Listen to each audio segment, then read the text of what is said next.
Gaano ba ka-amazing ang grace? Gaano ho ba ka-amazing ang grace? Ang biyaya ho ng Diyos ng kaligtasan. Para ma-experience mong ma-amaze sa grace, you need to have 100% full understanding the benefits of the finished work of Christ. Ang pag-aaral sa finished work of Christ ay hindi usaping doktrina lang, kundi ito po talaga ay konektado sa iyong buhay. Again, para maintindihan mo kung gaano ka-amazing ang grace, you have to understand the benefits of the finished work of Christ. Hindi kasi naging malinaw ang mga pangangaral ng ibang nagtuturo ng Biblia kung gaano kadakila at kahanga-hanga ang ginawa ni Kristo sa krus ng Kalbaryo. Basta't maipangaral lang na si Jesus ay binugbog, ipinako, namatay daw at inilibing, pagkatapos ng 3 araw ay nabuhay na maguli at umupo sa kanang trono ng Diyos, then kailangan mo maligtas. Kung ako po ay average na tao, hindi ko maintindihan yung ganyang klaseng evangelism kasi hindi naging malinaw. Bakit napako si Kristo? Ano dakila doon? At namatay si Kristo, ano ngayon? Di ba? Tanggapin mo siya bilang tagapagligtas ng iyong buhay. Bakit? Teka, may gera ba para maligtas ako? Okay.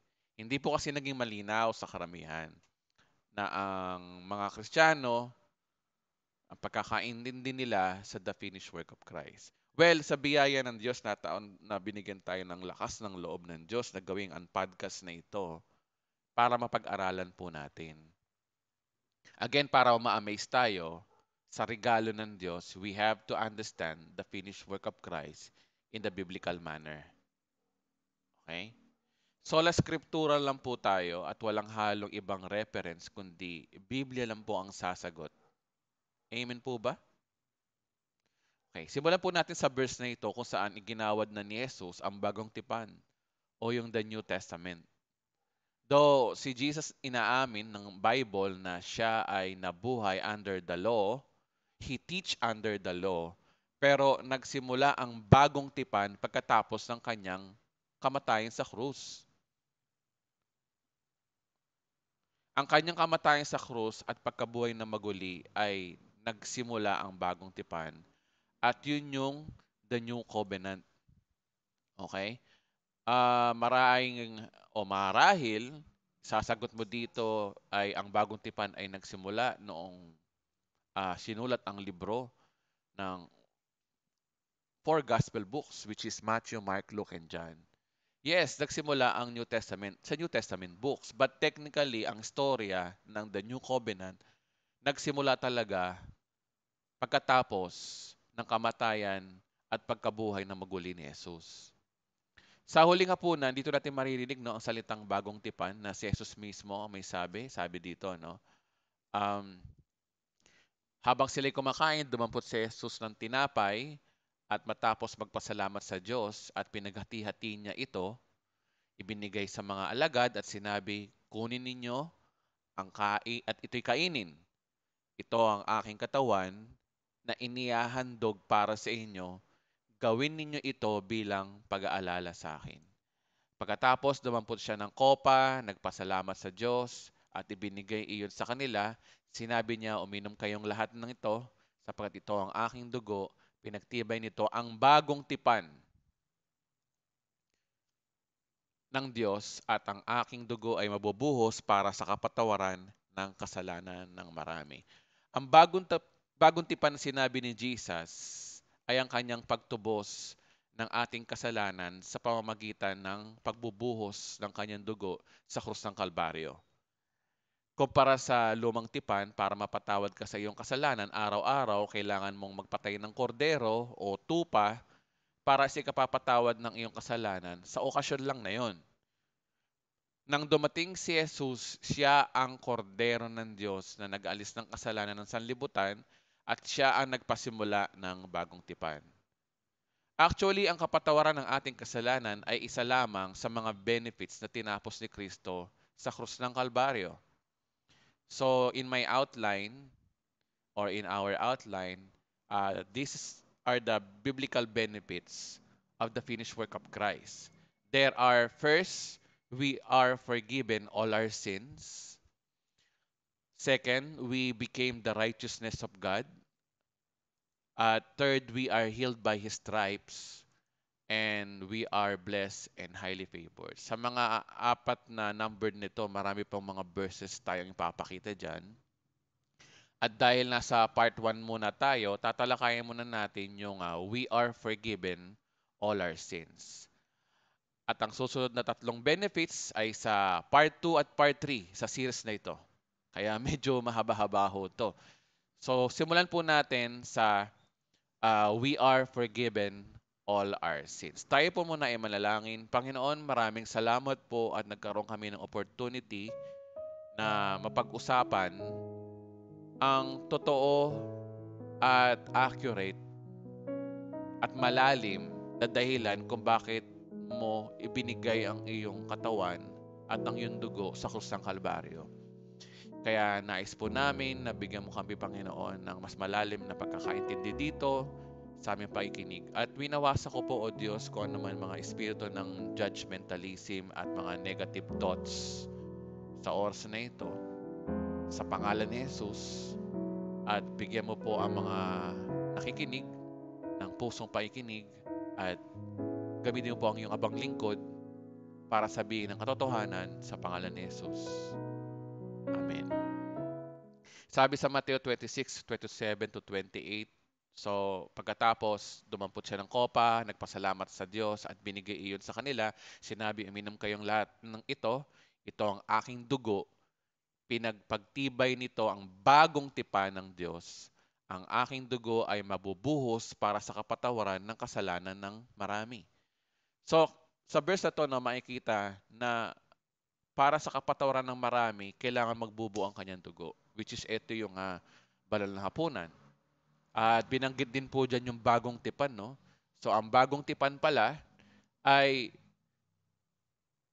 para mapatawad ng iyong kasalanan, aangkas ka doon sa kanyang tatapusing gawa sa krus ng Kalbaryo, wherein nangyari nito 2,000 years ago. Kaya aangkas ka doon.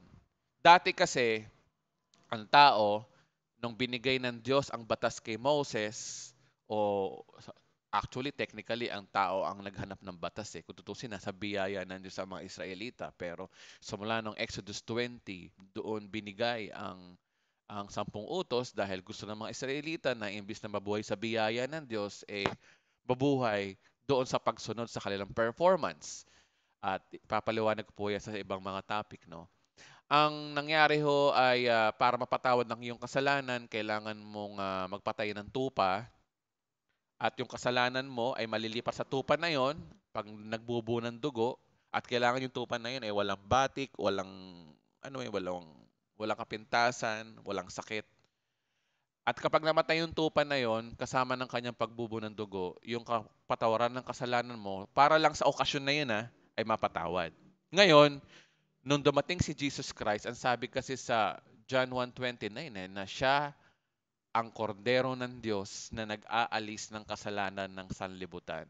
So sa magitan ng ni Jesus Christ, siya na lang yung nag-iisang handog and once and for all na mag-aalis ng kasalanan ng sanlibutan. So magitan ng kanyang pagbubo ng kanyang dugo para sa ikapagpapatawad ng lahat ng ating mga kasalanan. Kasi po ang tao ay bagsak sa kalagayan nito, walang kakayanan po na iligtas ang sarili. Kahit mabubuting gawa, hindi niya kayang iligtas sapagkat ang mabubuting gawa ay nagpapakita lang na hindi mo kaya, hindi natin kaya. Tayong mga tao ay patay at makasalanan at walang kakayanang gumawa ng mga bagay na kalugod-lugod sa Diyos. Sabi sa Isaiah, no, tayo basahan sa harapan ng Diyos.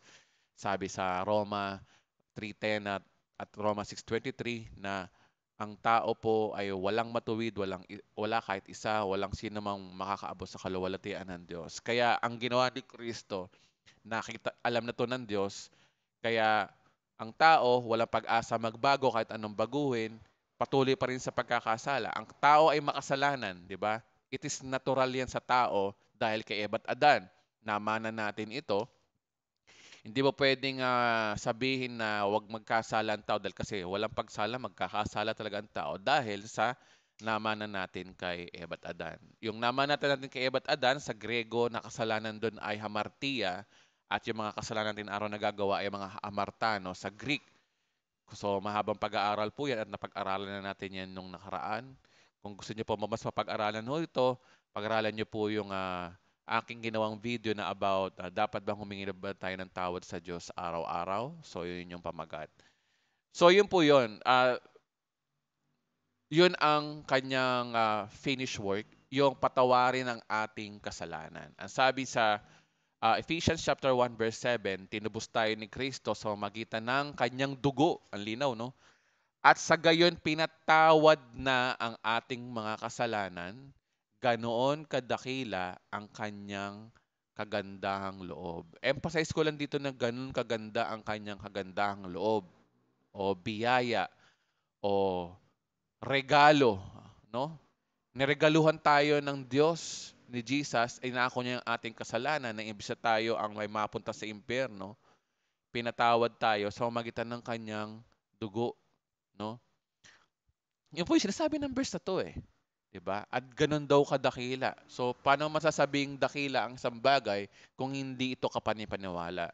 So, mahirap paniwalaan, pinatawad na ng Diyos ang lahat ng ating kasalanan. Ngayon, kapag sinabing pinatawad, kasama ba ito ang iyong future sins? 'Di ba? Ito yung tanong eh. Kapag sinabing pinatawad, kasama ba dito ang iyong future sins? Medyo yung tanong na yan ay napaka-controversial. So ganito po yan, no? Makinig po kayo mabuti. Focus po tayo sa ating isasagot. Kapag po kasi sinabing Diyos, ang Diyos ay hindi saklaw ng panahon at hindi siya saklaw ng pag-ikot ng mundo, hindi siya saklaw ng umaga, tanghali at gabi, buwan, taon, dekada, sentenaryo o siglo. Bakit? Kasi He is outside of our time. Bible may sabi niyan, He is outside of our time. Sa Isaiah chapter 57 verse 15, for thus say the high and lofty one who inhabits eternity, whose name is holy. Ang linaw dyan, no? Inhabits eternity. So ayan, biblical na ang Diyos ay naninirahan sa eternity o sa walang hanggan. Sang-ayon ho ba kayo doon? Dapat lang ho kayo sumang-ayon kasi dahil Bible na nagsasabi na si God is the one who inhabits eternity. So alam niyo po ba na kapag ang tao ay tinanong mo, kailan namatay si Kristo sa krus? Ang point of reference mo ay some 2,000 years ago. Diba? O 35 AD siya namatay or 33 AD. Bakit po tayo tumutukoy ng some 2,000 years ago? O binabanggit po natin yung year 33 AD? Kasi saklaw tayo ng oras. Saklaw tayo ng panahon. Kaya natin nasasabi yon.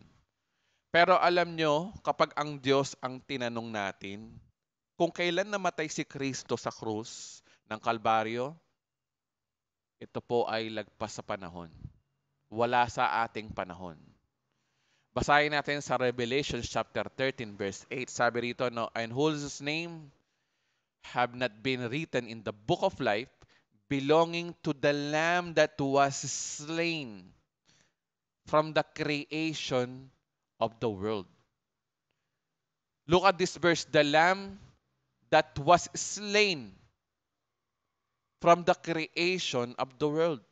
Ang kordero na pinaslang mula nang likhain ang sanlibutan. Wow.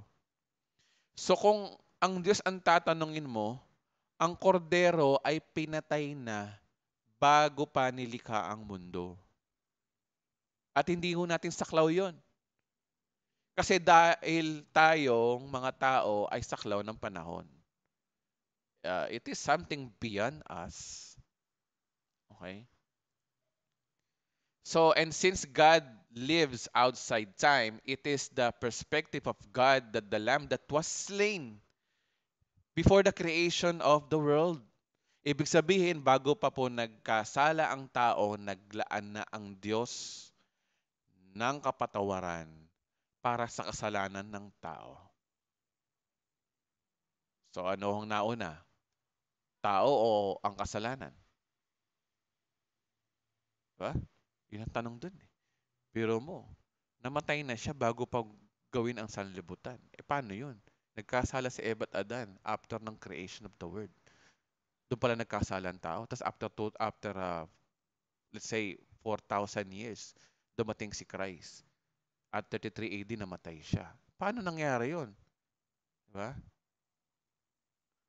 So ano ho ba ang nauna? Sabi dyan sa verse na yan.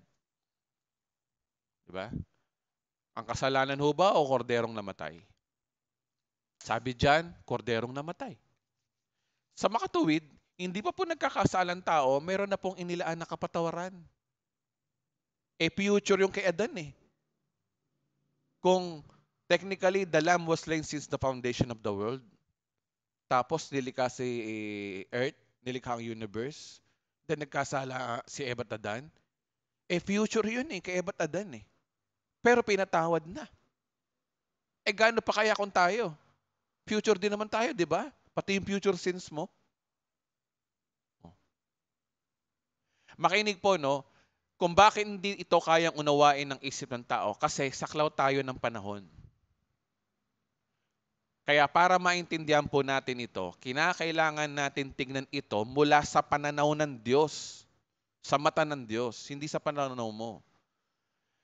Kung titingnan nyo ang ginamit na salita dyan, slain or pinatay, past tense. Hindi naman sinabi na papatayin, future, o pinapatay, present tense. Kundi past tense means something already done as far as God's perspective concerned. So paano nangyari sa 2,000 years ago? Ito po yun. Ang Diyos ay pumasok sa time zone ng tao. Okay? Para makita natin at sampalatayanan kasi ang tao hindi kayang pumasok doon sa time zone ni God because because man is limited and we are bound with time and God is unlimited and He lives outside time. Hindi po tayo makakapasok doon. Kaya ang ginawa ng Diyos, siya po yung pumasok sa time zone natin. Amen po ba? Ang Diyos ang nagsakatawang tao, ang Diyos na walang hanggan ay nagkaroon tuloy ng hanggan. At ultimately, namatay pa nga eh. Di ba?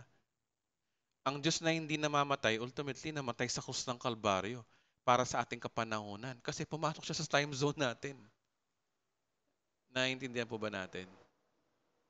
Okay. But as far as God is concerned, who lives outside time, yan po ay nangyari na bago palikain ang sanlibutan. So ano ibig sabihin? Hindi pa nagkakasalang tao, meron na pong kapatawaran sa kasalanan natin. Sapagkat dakila po ang regalo ng Diyos kasa sa kasalanan. Amen po ba? So ito po isa pang verse. Sabi sa unang Pedro chapter 1 verse 19 to 20, kundi sa pamagitan ng mahalagang dugo ni Kristo, siya ang kordero, ayun na naman, walang batik at kapintasan. Pinili na siya ng Diyos sa gawaing ito bago pa nilikha ang daigdig. Tingnan nyo, no? Ito na naman yung verse, no? Pinili na siya ng Diyos sa gawaing ito bago pa nilikha ang daigdig. Ang daming verse, 1, 2, 3, na nagpapatunay na tinuturo ng Biblia na sa mata ng Diyos, si Kristo ay namatay pa bago pa nilikha ang daigdig. Yan ay mata ng Diyos. Pero sa atin, syempre, 2,000 years ago. Di ba? Oh. Eh, Bible ho na may sabi ho niya, ano magagawa ho natin? Sabi naman ng iba, Edwin, mo nang pilitin yung mga bagay na yan, eh, may lihim ang Diyos yan, bakit niya sinabi yan? Teka, ba't pa niya sinulat sa Bible yan? Di ba? Kung pala may lihim niya, bakit pa niya sinulat yan? Sinulat yan para sa atin, para maintindihan natin. Yeah. Kaya nga ang Diyos nangungusap sa atin ngayon para maintindihan natin. So, Biblia na nagsasabi, hindi po ako inilaan na ang kapatawaran bago pa mamagkasalang tao. At ito ay pananaw ng Diyos dahil ang Diyos ay hindi sakop ng oras o panahon. Sapagat ang Diyos ay nabubuhay sa labas ng panahon na hindi mo pa nagagawa, nakita na ng Diyos ang lahat ng kasalanan ng iyong magagawa. Sa unang kasalanan hanggang sa huling kasalanan, sinaklaw na ito ng tinapos na gawa ni Kristo sa krus ng Kalbaryo. Amen po ba? Paid and full. Binayaran niya na yung kapatid. Ganun kadakila yon. Kung hindi mo to paniniwalaan, walang amazing sa'yo ang grace. Pero kung ito'y pananampalataya wherein Bible naman nagsasabi, this is amazing grace. 1 John chapter 2 verse 12, sabi dito, sumulat ako sa inyo mga anak sapagkat pinatawad na ang inyong mga kasalanan dahil sa kanyang pangalan. Ang linaw-linaw po ng verse na yan. Hinighlight ko talaga niyan, pinalaki ko ng konti. Pinatawad na ang lahat ng ating mga kasalanan. Kapag sinabing lahat, lahat ng kasalanan, as in lahat, walang hindi na sama sa lahat. Lahat ng kasalanan ay pinatawad na. Pinatawad ka na, hindi mo na kailangan ng paulit-ulit na hihingi ng tawad sa Diyos. O kaya kakanta ka ng pusong dalisay ang aking nais. O kaya, ako ay lalapit. Isang beses mo lang kakantayin sa tanang buhay mo, hindi linggo-linggo. Diba? Sorry ka na sorry, pinatawad ka na nga. Mahirap bang intindihin ang pinatawad na? Hindi naman kasi sinabing pinapatawad at hindi naman sinasabi sa verse na yan na pinatawad na o patatawarin, kundi pinatawad na nga, past tense na past tense. Kung pinatawad na, naigawad na, naibigay na at higit sa lahat, nasa iyo na. Diba? Sabi ng iba, hindi pwedeng patawarin ng Diyos ang iyong future sins kasi hindi mo pa ito nagagawa at hindi ka pa humingi ng tawad. So para mapatawad ka ng Diyos, kailangan mo munang magawa ang kasalanan at pagkatapos humingi ka ng tawad sa Diyos bago kanya patawarin. O sige, may tanong ako sa inyo. May kakayanan ba ang Diyos na patawarin ka sa kasalanang hindi mo pa nagagawa? May kakayanan ba ang Diyos na patawarin ka sa kasalanang hindi mo pa nagagawa? That is a mind-blowing question. Diba? Kasi pag sinabi mong hindi, guguho ngayon ng teorya mo para mong sinabi na ang Diyos pala ay may limitasyon, hindi pala siya omnipotent, hindi pa siya omniscience, o hindi siya omnipresent. Wherein, ang lilaw-linaw ng sinasabi ng Biblia na siya ay omnipotent, omniscient, and omnipresent. Baka ibang Diyos yung sinasabi mo. Tayo nga mga tao, kaya natin gawin yan, di ba? Yung tao, pag sobrang mahal mo ang tao, di ba? Halimbawa, magka-jowa ka, asawa mo, sobrang magmamahal mo sa kanya, sobrang mahal kita, pati yung mga kasalanan mo in the future, pinatawad ko na. Meron taong ganun. Kung tayong tao, kaya natin gawin, what's more na yung Diyos na lumikha sa atin, di ba niya kayang patawarin ang kasalanan mo kaya hindi mo pa nagagawa? Di ba? Kung hindi po to sayang, kung hindi po ito kayang saklawin ng dugo ni Jesus ang future sins, wala po tayong pag-asang maligtas. Dahil kailangan niyang mamatay uli ngayon para sa kasalanan natin ngayon at sa ating nakaraan. At kailangan pa niyang mamatay para sa ating future sins dahil kapag nagkakasala tayo, kailangan mamatay si Jesus ulit at paulit-ulit. I show you the verse, sabi rito, no, Hebrew chapter 10, verse 17 to 18. Kalilimutan ko na ang kanilang mga kasalanan at kasamaan sapagkat pinatawad na ang mga kasalanan. Ayan, ang linaw, no? Hindi na kailangan pang maghandog dahil sa kasalanan. Ayan, ang linaw ng verse. Hindi na daw kailangan pa maghandog dahil sa kasalanan. Pag sinabing hindi na kailangan, no need, bakit no need? Kasi pinatawad na. Kasalanan ko, magkakasala ako bukas. Hindi na nga raw kailangan maghandog. No need na. Diba? Bible mo may sabi. So ano ibig sabihin ng verse na yan? Ibig sabihin, kung ito po ay pinatawad na, wala nang hain pa para dito. Ibig sabihin, mga kapatid, kung hindi sinaklaw ang ating future sins, then kailangan pang magkaroon ng bagong sakripisyo para dito. Para mo rin sinabi na dapat uling ipako sa krus si Jesus dahil kulang pa pala yung ginawa niya. Di ba? Para mo na rin sinabi na hindi pasapat ang tinapos ni Kristo sa krus ng Kalbaryo. Kulang. Para mo na rin sinabi rin na kailangan pang bumaba ulit ni Kristo at ipako sa krus tuwing nagkakasala ka. Para mo na rin sinabi na babalik tayo sa the law of Moses na kailangan araw-araw pumatay ng tupa para sa kasalanan araw-araw hanggang future sins. Kasi parang si Jesus ay ordinaryong tupa lang ng pagkamatay niya na dapat katayan araw-araw ng Old Testament gaya ng requirements of the law of the Moses. Para saan pa yung, ah, yung good news ng pagkapanganak ni Kristo na pinagdidiwang tuwing Pasko, 'di ba? Kung hindi pala ganun kadakila ang ginawa ni Christ. Oh, namatay si Christ 1 beses lang. Paano yung mga kasalanan namin? 'Di ba? Kung hindi kayang saklawin yung future sins. So ano good news dun na sinasabi ng Bible? Good news daw. Pangaral tayo ng pangaral. Good news kapatid. For God so loved the world that He gave His only begotten Son. Whoever believes in Him should not perish but have eternal life. Pinatawad ng iyong kasalanan. Tapos nung naging Kristiyano, sasabihin mo, kailangan mo humingi ng tawad sa Diyos. Pag nagkakasala ka, para manatili ang iyong pagiging banal, para ma-sanctified ka. Di ba?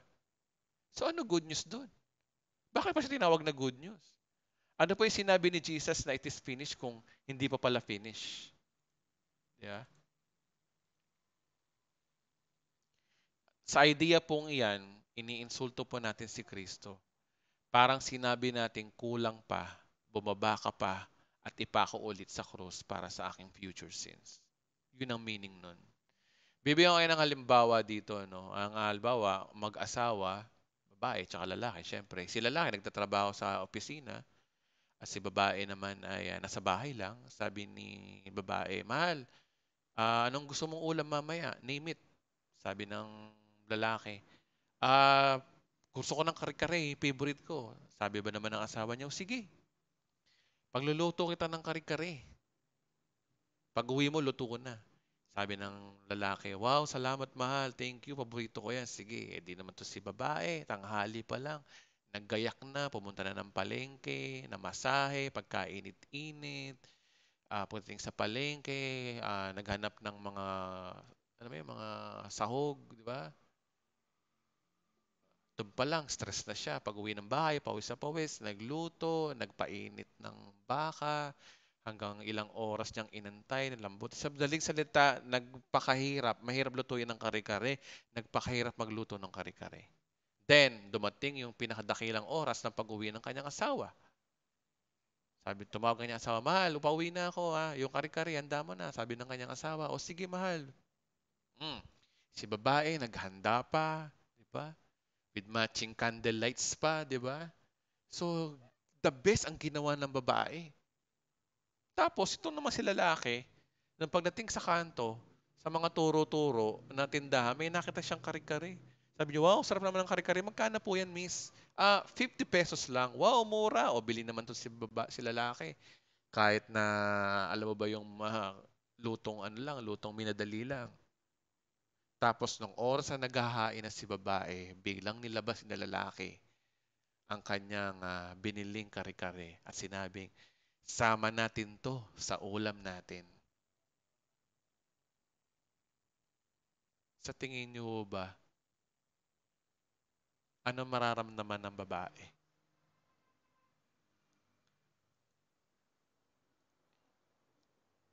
Biro mo, nagpakahirap yung babae, tapos sasabihin mo na isama tong ulam na 'to o halimbawa sinabi mo, "Ito yung ulam mo." Tinanggihan mo yung ginawa ng babae tapos sabihin mo, "Yun ang ulam mo."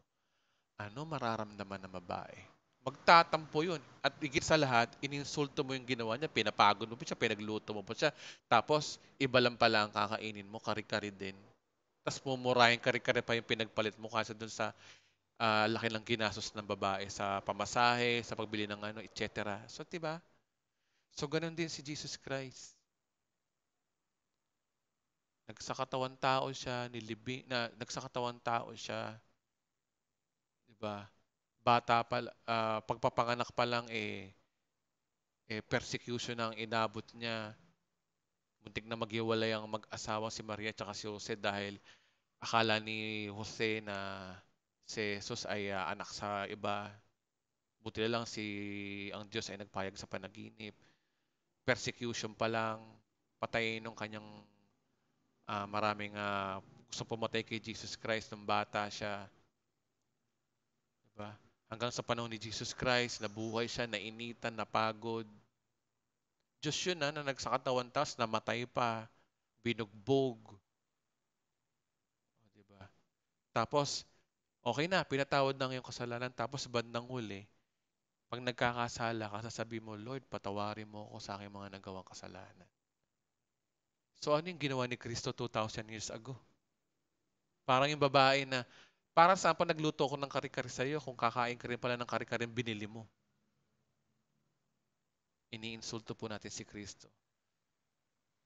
Sa idea po natin yan, iniinsulto po natin si Kristo. Parang sinabi natin na kulang pa yung ginawa ni Kristo sa krus ng Kalbaryo.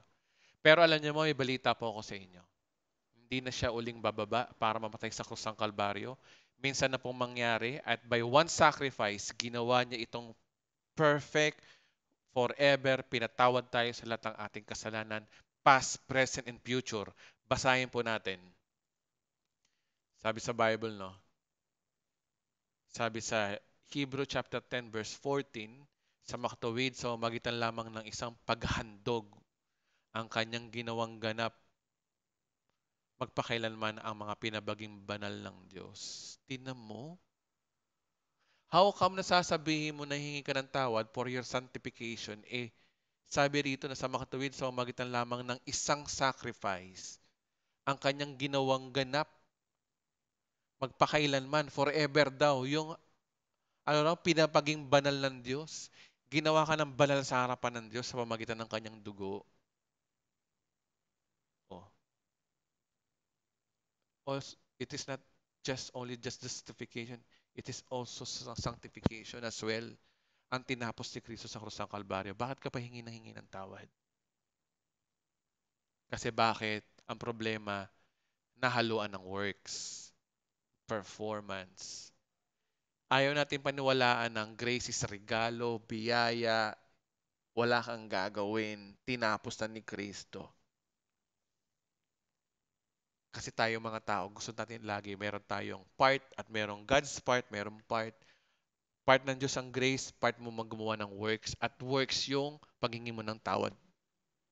Performance. Diba? That is not amazing. That is not the Bible teach us. Isa pang verse para mapanakot natin yung mga paniniwalang yan. Gayon din naman si Kristo yung minsang inihandog upang pawiin ang mga kasalanan ng mga tao. Ayun no? Minsang inihandog. Siya yung muling darating, hindi daw upang ihandog muli sa kasalanan. Kundi daw, upang iligtas ang mga nag-aantay sa Kanya. Babalik si Christ dito for rapture. Hindi na siya babalik dito para ipako sa krus. Kaya yung ginawa ni Christ, this is only once. Ibig sabihin, pinatawad na pati future sins. Ang linaw-linaw. Hindi po tayo napatawad sapagkat tayo nag-iiyak, nagluluhod, o tayo humahagulgol, at tayo humingi ng tawad. Hindi pa po tayo tao, hindi pa natin nagagawa ang kasalanan, dinispense na po ang forgiveness. Since the Lamb of God was slain from the foundation of the world. Kaya kung hingi ka ng tawad sa Diyos, ito isang beses lang sa tanang buhay mo, you only Choose once, ino-honor na ng Diyos yun. Hindi na kailangan ng paulit-ulit. Madali po siyang kausap, lalo na tinapos niya na sa krus yan. Kaya again, hindi dapat paulit-ulit, iniinsulto po natin ang tinapos ng ginawa ni Kristo. Lait tayo ng lait sa ibang reliyon na sinasabi natin, sila nagpapapako sa krus, sila nagpipinitensya, pero tayo wala rin pagkakaiba. Mas modern nga lang tayo. Kaya sila nagpipinitensya para humingi ng tawad. Pero tayo iba, modern. Just prayer lang. Lord, patawarin mo ako sa nagawa ko ngayon. Linisin mo ko ng iyong banal na dugo. Di ba ganun ang mga prayer? At patawarin mo sa akin mga kasalanan sa araw na ito. Ano pagkakaiba natin sa mga Katoliko? Di ba? So, look at this one. The verse are very clear that no need to confess your sins every day. Why? Because He forgive all our sins. Bible may nagsabi, Ephesians 1:7 at 1 John 2 verse 12. Marami pong verse yan, pero ayun yung po yung pinaka-primary. At pangalawa, He sacrificed only once and for all. Pag once and for all, isang best lang para sa lahat, tapos na yon. So, ibig sabihin nun, pag nagkasala ka in the future, once and for all na nga eh. Future sins, once and for all na nga. Ibig sabihin, kasama yon. Okay? Tapos, ito pa, in God's perspective, He forgiven all our sins since the foundation of the world. Pinatay na si Kristo bago pa nilikha ang sanlibutan ayon sa pananaw ng Diyos. Revelation 13 verse 8, 17:8 na ng Revelation, Bible na Bible may sabi. Nakalimutan ko pa lang ilagay dyan yung 1 Peter din, di ba? Na pinili na siya ng Diyos bago pa nilikha ang sanlibutan sa kanyang gantong gawain. So malinaw po sa verse na yan na sobrang liwanag pa sa sikat ng araw para i-deny natin ang tinuturo sa atin ng reliyon na dapat daw humingi ng tawad sa Diyos araw-araw.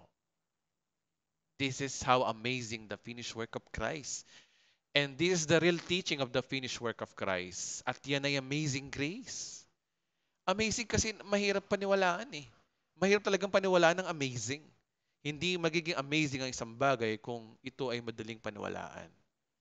Amazing dahil isang bagay ay totoo pero mahirap paniwalaan. So, ano naman dapat gawin ng Kristiyano kapag nagkakasala siya? Well, ako kasi, pag nagkakasala ako, pag nananalangin ako, Panginoon, alam ko po na yung, alimbawa, pagsisinungaling ko po ngayon ay kasalanan. I admit it. Patawarin niyo. Hindi ko na sinasabing patawarin niyo ako. Hindi na yon. Salamat. Imbis na sabihin ko na patawarin niyo ako, sabihin ko, salamat Panginoon sapagkat pinatawad mo na aking mga kasalanan. So, ito yung mga steps na yun, ano? When believer commits sin, agree with God that you did this wrong, o di ba? Then thank God that all your sins have been forgiven. Kaya nga tinuturo ng Bible, di ba, sa New Testament, pag nananalangin tayo is sa diwa ng pasasalamat. Kasi ba't ka nagpapasalamat? May tumapos na. Hindi mo na kailangan pang humingi. Kasi may tumapos na, panampalataya na mo na lang. Di ba? Hindi mo na kailangan humingi ng tawad, may tumapos na nun. Ang gagawin mo na lang is to work your faith to the finished work of Christ. And then after that, stop it. And this one, it requires faith. Pananampalataya po para maging effective sa iyo yung tinapos ni Kristo sa krus ng Kalbaryo. Amen po ba? So, yan po yun. So, ito po ang tanong at pinaka-controversial na tanong na maaari nyo ring itanong sa akin. Ang tanong is, ang grace ba ay lisensya natin para patuloy pa rin ba tayong gumawa ng kasalanan? Kasi baka sabihin nyo, pinatawad ka na sa kasalanan, di ba? Ano yun, aabusuhin mo ang kasalanan? Yung ba tinuturo mo? Pero hindi ko yan ang tinuturo ko. Hindi po yan ang tinuturo ko. Di ba? Yan ay controversial na tanong, no? Ang grace ba ay lisensya natin para patuloy pa rin ba tayong gumawa ng kasalanan? Total, pinatawad na pala ni Lord ang kasalanan, pati future sins. E di pwede na palang abusuin ang kasalanan. Di ba? Pero sa mga tunay na tumanggap kay Kristo, hindi siya dapat nag-iisip niyan. Kapag ikaw ang tao na gumagawa sa'yo ng kabutihan, gagantihan mo ba ng kasamaan? Naging mabuti ang Diyos sa'yo, gagantihan mo ba ng kasamaan? Pero dahil ang tanong na yan ay tanong na maaaring itanong sa akin, well, patulang ko na yung tanong na yan. Ito po yung masaklap na bahagi na may mga Kristiyano na naglalaro ng kasalanan talaga, na which is dapat hindi. Di ba? Pero merong mga pasaway, they played with sin and they played with sin not without, you know, risk. Without the risk. Kasi may panganib, eh, may panganib po kasi. So ito yung tanong. Ano yung risk na maaaring suungin ng mga believers kung sila ay maglalaro ng kasalanan? Diba? Pero hindi dapat, di ba? Pero honestly, meron po mga believers, without condemning them, you will see that they are playing sins. Now, kapag sila po ay naglaro ng kasalanan, ano yung risk na kanilang haharapin? So, number one, no, the risk of playing with sin is reaping the natural consequence of sins. Meron pong natural na consequence ang sin. Aanihin mo yan kung makikipaglaro ka dyan. Okay? Remember, kung maglalaro ka ng apoy, natural na resulta noon, ikaw ay masusunog. Hindi naman tama na naglalaro ka ng apoy pero hindi ka masusunog. Kasi that is against the natural law of sin. Di ba? So, sabi rito sa Galatians chapter 6 verse 7 to 8, sabi rito na huwag kayong padaya, ang Diyos ay hindi maaring lokohin, sapagkat anumang inasik ng tao ay siya rin niyang aanihin, sapagkat ang naghahasik para sa kanyang sariling laman ay mula sa laman mag-aani rin siya ng kasiraan. Yun ang consequence. Subalit ang maghahasik sa Espiritu, mula sa Espiritu ay mag-aani ng buhay na walang hanggan. Ang linaw-linaw po ng verse na yan, na sinasabi, mga kapatid, na hindi natin magugoyo ang Diyos. Diba? Tingnan nyo to mga kapatid, ganito po yan. Ang binayaran ni Kristo sa krus ng Kalbaryo ay ang eternal punishment. Okay? So you will not go to hell because of your sin. Never. Promise po yan mga kapatid. Sinabi ho ng Bible at pinag-usapan natin kanina. Binayaran niya na po yung eternal punishment of your sin. Pero yung binayaran niya na po yung eternal punishment of your sin o yung eternal consequence ng yung sin. Pero, may pero, no? Pero yung sin ay meron pong tinatawag na natural consequence. Hindi ho po yan inalis. Bakit? Kasi safeguard po yan para sa mga taong who just think to play with sin. The issue is not going to hell. The issue is hell will go to you. That is the issue in life. Kung gusto mo ng impyernong buhay, go ahead, sin pa more. Diba? Bigyan ko po kayo ng sample na verse. I hope na familiar kayo sa story ng prodigal son. Yung kinuha yung kanyang mana at siya ay namuhay sa paluging pamumuhay. Tama po ba? So look at this verse. Sabi rito, no? Sinabi ni Jesus, may isang tao na may dalawang anak na lalaki. Sinabi ng nakakabata sa kanyang ama, Ama, ibigay mo na sa akin ang bahagi ng kayamanang nauukol sa akin. At after nun, hinati niya sa kanila ang kanyang pag-aari. Sabi rito, makarang ilang araw, tinipon ng nakababatang anak ang lahat ng kanya at naglakbay patungo sa isang malayong lupain at do'y nilustay ang kanyang kabuhayan sa maaksayang pamumuhay. Sabi rito, no, ang sabi dooy kanyang kabuhayan o nilustay niya ang kanyang mana. Saan daw? Sa maaksayang pamumuhay. Ang tanong, did he play with sin? Naglaro ho ba siya ng kasalanan? Yes. So continue natin. Nang mag-google na niya lahat ay nagkaroon ng matinding taggutom sa lupaing iyon at siya ay nagsimulang mangailangan. Kaya't pumaroon siya at sumama sa isa sa mga mamamayan ng lupaing iyon at nagpunta sa kanya sa mga bukid upang magpakain ng mga baboy.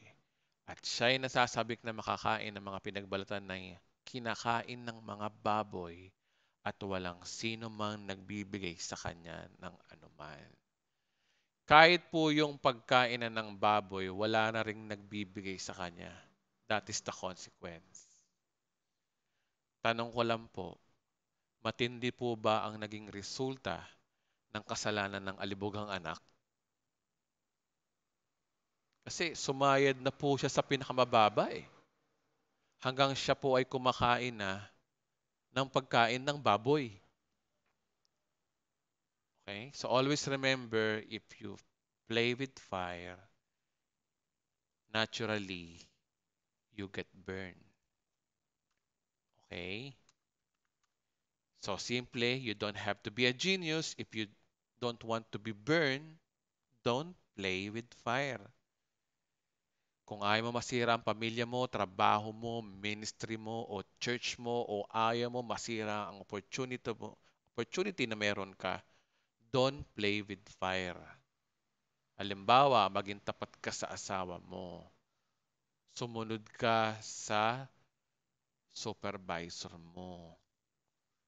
Makontento ka kung anong meron ka. Or else, you will get burned. Now, we are not condemning people, no? People who played with sin. You know, we don't condemn you. I don't condemn you, okay? But it is important to come to the realization that there are natural consequences you have to go through. Mapagdadaanan nyo lang po ito until you naturally redeem from it. And time will heal, time will judge. Minsan, yung sandaling kasalanan ginawa mo, matagal pa ang oras para pagalingin ang iyong sunog na kamay. Okay? Naranasan ko ho yan. Karoon ako ng kasalanan, consequence, nakita ko yung bunga. Okay? May isa pang verse dito, no? Pagkatapos ay natagpuan siya ni Jesus sa templo at sinabi sa kanya, tingnan mo, ikaw ay gumaling na, huwag ka na magkasala, baka may mangyari pa sa iyo ng lalong masama. No? Si Jesus ay nagpagaling, no, sa templo. Sabi niya rito, no, yan na, magaling ka na. So, huwag ka nang magkasala. Baka may mangyari pa sa iyong lalong masama. So, Christ knows that there is a risk if they continue to play with sin. Alam niyo yung natural consequence of sin kaya sinabi ni Christ to. Okay? Wala hong karma-karma o magic-magic. It is only a natural. Diba? Kung magkasala ka sa Diyos, pinatawad ka na. Halimbawa, nangalunya ka, pinatawad na ng Diyos yun. Pero, lasapin mo yung galit sa'yo ng asawa mo pag ginawa mo yun. Pati hindi lang asawa mo, pati ang buong angkan ng asawa mo. Pati mga kapatid mo galit din sa'yo. Pati yung anak mo galit din sa'yo. At higit sa lahat, pwede ka pang makasuha ng adultery. So that is the natural. Natural lang yon. Consequence of sin. Example ko lang po yun, okay? Gaya ng example kanina, ang alibugang anak. Ano pa ba ang lalala na kahit pagkain na ng baboy, kinakain mo na? Sa ibang version nga, kahit pagkain ng baboy, wala na siyang makain eh. Sa ibang version ng Bible. Kaya mas maganda sana ang buhay niya kung siya ay nagstay. Next, the risk of playing with sin is dying prematurely. Yan, maaga kang mamamatay. Di ko sinasabi na lahat ng maagang namatay ay naglaro ng kasalanan ha. Hindi po yun ang tamang panghusga. Baka mamaya, ikaw, pastor ka, may mapuntahan ka na burol na maagang namatay, tapos ikaw yung nagne-necro preacher ng service. Tapos sinabi nyo, etong namatay na ito ay naglaro ng kasalanan. Palagay ko mamaya-maya lang, dalawa na ang patay. Kasi patay ka rin dun sa mga kamag-anak niya. Mahirap po yun, hindi po yun ang paghusga. Kaya nga lang, ang totoo, ito ay isa sa consequence ng maagang pagkamatay. Tingnan niyo po, napapakita ko sa inyong verse. Sa 1 Corinthians chapter 5, verse 5. Ito pong story nito, ito yung miyembro ng simbahan ng Corinto na nakita na nakiapid sa asawa ng kanyang ama. Grabe, no? That is miserable, no? Sexual sin ang pinasok nitong mamang ito eh. Nakiapid siya at pinatos niya yung kanyang stepmother o asawa ng kanyang ama. Ang sabi ni Pablo, ganito eh, no? 1 Corinthians 5 verse 5, ibigay ninyo ang ganyan tao kay Satanas. Wow, grabe. Sa kawawasak ng kanyang katawan upang ang kanyang espiritu ay maligtas sa araw ng Panginoong Yesus. So kung babasahin yung context na ito, pinapa-excommunicate to na ikawawasak ng kanyang katawan ang sinabi dito eh. So, the Bible explain itself na ikawawasak ng kanyang katawan. Ibig sabihin, mabuti pa mamatay na yan. Pero ang sabi diyan, no, upang ang kanyang espiritu ay maligtas sa araw ng Panginoong Yesus. Tingnan ito, no? Grabe to, no? Grabe tong verse na to, no? Nakita niyo po ba na ligtas pa rin? 'Di ba? Yung tao. Kung palagay ko kung kayo ang Diyos, baka hindi niyo matanggap ito, ah. Siguro sabihin niyo, grabe, ligtas ba yan? Baka siguro ikaw ang ay nasa langit, baka ipagtabuyan niyo pa nga yan, eh, di ba? Hindi mo matanggap na nakagawa ng kasalanan tulad yan ay maliligtas. Ganun talaga ang biyaya, eh. Ganun ang biyaya ho ng Diyos. That is God's amazing. Hindi ko may sabi niya, Bible po may sabi niya, no? Ang sabi niya, no? Mabuti pa mamatay na yan, parang sinasabi, ikawawasak ng katawan upang ang kanyang espiritu ay maligtas sa araw ng Panginoon. So ano yung purpose?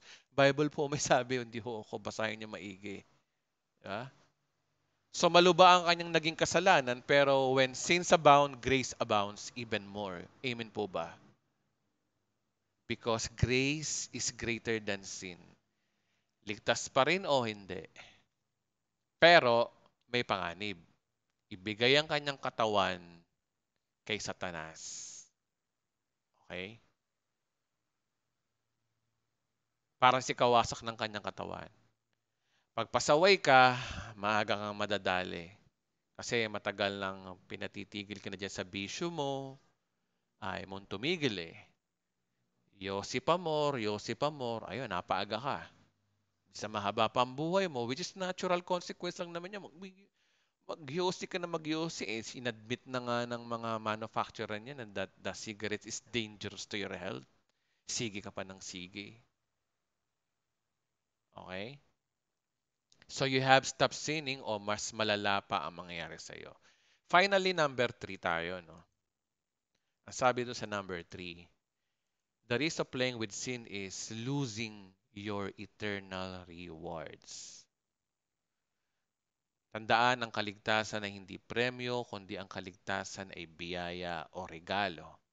Hindi nawawala ang kaligtasan dahil regalo nga ng Diyos. Eh. Diba? Pero kapag ikaw po ay naglaro ng kasalanan at hindi mo sinupil ang iyong katawan, yun. Kasi dapat supili ng katawan eh, disiplinahin eh. Meron ka mga hilig ng katawan na hindi umaayon sa kagustuhan ng Panginoon. Kailangan supilin yan eh, kasi pero kapag hindi mo sinupil yan, at hinayaan mong mamayani ang pitan ng laman, pitan ng mata at kayabangan sa buhay, mawawala yung reward na matutulad ka sa mama na ito na ikaw ay mamatay na maaga, pero ikaw ay ligtas pa rin. Amen po ba? So bakit? Sapagkat ang kaligtasan po ay regalo ng Diyos. Sabi sa Corinthians, no? No, I beat my body and make it my slave so that after I preach the others, I myself will not be disqualified for the prize. Sabi dito, no, I beat my body and make it my slave. Ang tanong ay why? Why are you make your body slave? Kasi ibang Christian, slave sila ng body nila. Tingin nila doon sa katawan nila, boss. Kung anong gusto ng katawan, binibigay. Boss, kumain ka na boss. Tara, kain tayo boss kahit bawal sa'yo. Sinabi na ng doktor na bawal ang baboy, sige ka pa. Kaya, eto real talk. Panonood ng pornography. Yan. Diba? Gusto ng katawan mo manood niyan. Pero si Pablo iba. Yung body, hindi niya boss. Yung body, slave niya. So, sa company, sino ba nasusunod? Yung slave o yung boss? Diba? Yung boss. So, sabi dyan, no, I beat my body and make it my slave so that after I have preached to others, I myself will not be disqualified for the prize. So, no one can be disqualified from the gift, which is yung salvation. Gift nga ang kaligtasan ay regalo. Sino ba sa atin nagre-regalo na kapag nainis, binabawi? Di ba? So, ang regalo, tapos babawi. Diba? Hindi magandang ugali yon. Pero meron ding tao talaga na kapag regalo ay regalo. Walang bawian. Regalo nga Tao lang ang bumabawi ng regalo sa binibigyan. Ang Diyos kapag nagregalo, binabawi ba niya? Of course, hindi. Pero ang topic ko dito ay yung reward. You can be disqualified sa reward. After you save, your good works will be counted as a reward sa judgment seat of Christ. We do good works for the rewards, okay? Hindi for the salvation, kundi for the rewards. Kaya nga sabi ni Jesus, huwag kayong mag-impok ng kayamanan dito sa lupa, kundi sa langit. So dahil God will provide rewards, kapag nasa langit na tayo, ito ay according sa ating serbisyong publiko ng Ebanghelyo at yun ang motibo ng ating ginagawa. Kaya kung mawala ang iyong reward, sayang naman. Diba? So remember, ang kayamanan sa langit ay eternal. And if you cannot beat your body, that is the consequence. Meron bang sayang ang dulot ng kasalanan? Oo, pero panandalian lang. Sabi sa Hebrew 11:25, ang kasalanan ay panandaliang aliw. So, dito pag-usapan natin na ano ba yung risk of playing with sin? Number one, the risk of reaping of a natural consequence of sins. So, dinisign ni God na merong natural consequence of sins. You cannot break that law. Second is the risk of playing with sins will be dying prematurely. Kapag masyado kang pasaway, mapapaaga kang mapasaway. Di ba? Why? Hindi ka na nakakatulong sa propagation ng gospel. Nagiging sani ka na ng katitusuran. May mga taong natitisod na dahil sa iyong pasaway na buhay at ayaw mong magbago. Na kung nagkamali ka po, ay hindi po yun ang issue Pwede naman po tayong tumayo at magbago at ayusin sapagkat walang hindi kaya ng biyaya ng Diyos. Amen po ba? Pero if you keep and keeping on, dyan ka magtuloy, maaaring mapaaga kang mamatay. At number three, the risk of losing your rewards is the third consequence. Sayang naman, Sayang naman. Meron kang rewards, huwag mong itapon. Di ba? So, panandali ang sayo ng dulot ng kasalanan. Kaya kapag yung tukso ay dumating, tanggihan mo, Brad. Tanggihan mo, sayang yung rewards. So, in conclusions, uh, sinasabi rito na forgiving all our sins from the past, present, and future is amazing grace. Yun po yung amazing mo dun Yung akala ko kasi natin, present lang. Pag tinanggap mo si Kristo ngayon, ang pinatawad lang yung mula ngayon hanggang past. Pero yung future, kailangan mo humingi ng tawad para manatili kang banal. Wala akong ganun turo ang Biblia Kasi nga, yung pagiging banal ay sakop na doon sa tinapos si Kristo. Banal ka na sa harapan ng Diyos. Actually, yan po yung susunod na topic natin sa part 2 nito, na we are the righteousness of God. Pero dito muna tayo, di ba? Amazing kasi na pag-oralan natin na pati pala future. Nung una di rin ako naniniwala dito. Laging katuwiran, teka muna, after justification, there's a sanctification. Pero hindi Biblical na biblical. 1 Corinthians 1:30, even our sanctification is paid. Pinaging banal ka na sa harapan ng Diyos. Kaya nga tayo tinawag na the more than conqueror And that is amazing grace. Sabi sa Bible, no? Ephesians 2:8, sabi rito, for it's by grace you have been saved. By grace. Through faith and not from yourself. It is a gift, regalo ng Diyos ang kaligtasan. Not by works. Ano ba yung by works dito? Di ba? Na hinahaluan mo ng works, hingi na ka ng hingi ng tawad, works yun. Performance yun. Pag sinabi hong grace, bias po ang grace, mga kapatid. Pag sinabing bias, walang works. Grace, regalo. Di ba?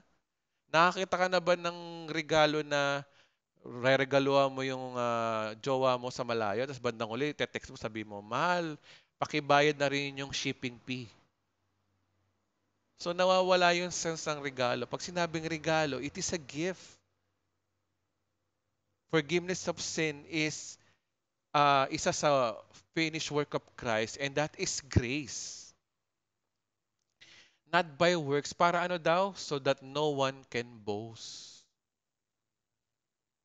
Iisa ang patotoo ng mga taong naligtas sa langit. Ang sasabihin lang nila sa kanilang mga labi na buti lang umangkas ako sa tinapos ni Kristo sa krus ng Kalbaryo kaya ako'y pinatawad at naligtas. Si Kristo lang ang naitaas. Kung by works, kaya ako napunta ng langit kasi hindi ako nangingi ng tawad sa Diyos araw-araw. Kaya nung bago ako mamatay, nagrepent ako, yun, sakto. Diba? That is works. Kaya nga sabi dyan sa dot no one can boast. I-relate natin yan sa isa sa finished work of Christ. Sa tuwing pag-aaralan po natin ng finished work of Christ, dito tayo lagi magtatapos sa Ephesians chapter 2 verse 8 to 9. Pati sa susunod natin topic. So please lang po stay tuned sa ating next topic is about the second part ng ating series na the righteousness of God. Isa yan sa the finished work of Christ. So patuloy po tayo mag-aral ng salita ng Diyos. At kung nais mo na hindi naman humingi ng tawad sa Diyos sa oras ito, nais mo lang na mag-recant ng faith, magkaroon ka ng bagong statement ng faith ng iyong buhay, pwede naman kitang samahan sa panalangin ngayon. Panalangin na nagsasabi na ikaw ay pinatawad na ng Panginoon ever since. Tayo po ay manalangin. Sabihin mo, Panginoong Jesus, ako po ay matagal ng Kristiyano at salamat po na nakilala kita. Pero mula po ngayon, nandito po ako at pinapahayag ko na po na mula ngayon, hindi na po ako hingi ng tawad sa iyo sa aking mga nagawang kasalanan. At mula ngayon, aangkas na po ako sa tinapos mo sa krus ng Kalbaryo. Tinatanggap ko po ang kapatawaran ng aking mga kasalanan hanggang future sins, hanggang sa aking kamatayan. Dahil kinikilala ko po sa oras na ito ang iyong tinapos sa krus ng Kalbaryo. Kahanga-hanga po, Panginoon, ang iyong ginawa sa krus. Maraming salamat po sa dakilang ginawa mo sa krus ng Kalbaryo at sa mensaheng ito. Amen. Kung sineryoso mo yung prayer na yon, God is already sealed you na ikaw ay under na ng grace ng God at you no longer live in the law of God. At yan po yung susunod natin pag-aralan. So next topic, see you po. God bless you po. Mahal na mahal ko po kayo. Bye-bye.